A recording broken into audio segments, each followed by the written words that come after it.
JTV ప్రేక్షకులకు నమస్కారం. విజయవాడ నగర వ్యాప్తంగా అదే ఆదివారం సమయంలో ఎక్కడైతే విజయవాడ స్టేషన్ పోలీస్ స్టేషన్ పరిధిలో ఏవైతే ఉన్నాయో వాటిలో శాంతి భద్రత పర్యవేక్షించే విషయంలో పోలీసులు ముందడుగున్నారు. ఈ నేపథ్యంలో విజయవాడ అదేసింగనగర్ పోలీస్ స్టేషన్ పరిధిలోని సీఏ వెంకటేశ్వరరావు ఆధ్వర్యంలో రౌడీ షీటర్లకి కౌన్సిలింగ్ నిర్వహించారు. ఈ నేపథ్యంలో ప్రతి ఆదివారం రౌడీ షీటర్లు అనే వ్యక్తులందరూ పోలీస్ స్టేషన్కి వచ్చి తప్పనిసరిగా హాజరు కావాలని సీఏ వెంకటేశ్వరరావు రౌడీ షీటర్లకు తెలియజేశారు.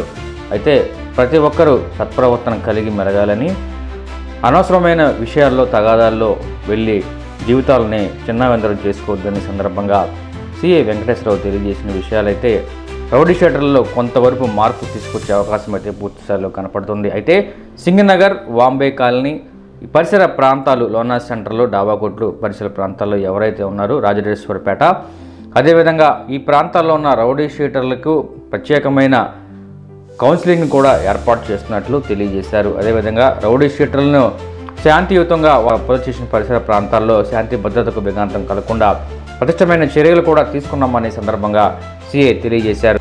అదేవిధంగా కింద స్థాయి సిబ్బంది కూడా పూర్తి స్థాయిలో సీఏ వెంకటేశ్వరరావుకు సహకరిస్తేనే శాంతి భద్రత పర్యవేక్షణలో పూర్తి స్థాయిలో అదుపు చేయొచ్చు.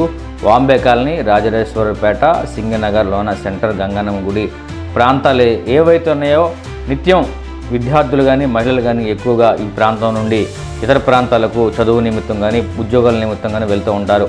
అయితే ఆకతాయిలు కాలేజీకి వెళ్ళే విద్యార్థుల పట్ల పూర్తి స్థాయిలో అక్కడ ర్యాగింగ్ చేసే సందర్భాలని పూర్తి స్థాయిలో అరికట్టేందుకు పోలీసులు అయితే ఇప్పటికీ ఒక్క పాదం మోపారని తెలియజేస్తున్నారు. అదేవిధంగా స్టేషన్లో ఉన్న సిబ్బంది కూడా పూర్తి స్థాయిలో సహకరిస్తేనే ఇలాంటి నేరాలను కానీ ఘోరాలను కానీ ఖచ్చితంగా అదుపు చేసే అవకాశం ఉంటుంది. పద్ధతిగా ఉండండి, మంచిగా బతకండి, పనులు చేసుకోండి, హ్యాపీగా ఉద్యోగాలు చేసుకోండి, ఉద్యోగాలు హ్యాపీగా మరి నెలకు 10-15 వేలు 20 వేలు సంపాదించుకోండి, పిల్లలు హాయిగా పెంచుకొని ప్రశాంతంగా ఉండాలి. పిల్లలు చదివించుకోవాలి. కానీ ఏ పనులే రౌడీ పనులు చేయటం, అర్ధరాత్రులు బార్లు అప్పుడు తిరగటం, బార్లో కూర్చొని తాగి గొడవ చేయటం, కొట్టుకోవటం, వాళ్ళ నిండా బాధటం, రోడ్డు మీద వెళ్ళి బాధటం ఏంది అది? ప్రశాంతంగా ఉండండి అయ్యా, శుభ్రం హ్యాపీగా ఉండండి, ప్రశాంతంగా పనులు చేసుకోండి, మారండి.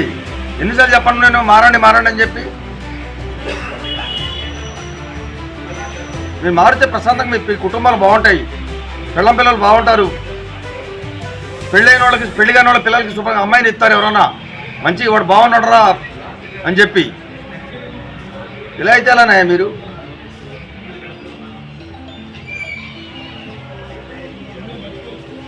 శుభ్రంగా అరే పని చేసుకొని హ్యాపీ ఎక్కడో చోట ఏమయ్యా పని చేసుకొని హ్యాపీ బతికోండి, ఎవరైనా కాదంటారా? ఉన్నాయి లేనిపోని అని గొడవలు పెట్టుకొని, నెత్తిని పెట్టుకొని, కేసులు పెట్టించుకొని ఎందుకు నీ ఇబ్బంది పడటం? పని చేసిన వాళ్ళకి వచ్చే పనులు, చదువుకున్న వాళ్ళు శుభ్రంగా ఎక్కడో చోట ఏ కంపెనీలో ఉన్నా, ఏ ఆఫీస్లో జాయిన్ అయినా కూడా నెలకు 10,000, 20,000, 5,000 ఇస్తారు. హ్యాపీగా ప్రశాంతంగా తీసుకోవచ్చు. తాగటం అంటే తాగేసి రోడ్ల మీద తిరగటం, బార్లో తిరగటం, రోడ్ల మీద కొట్టుకోవటమా?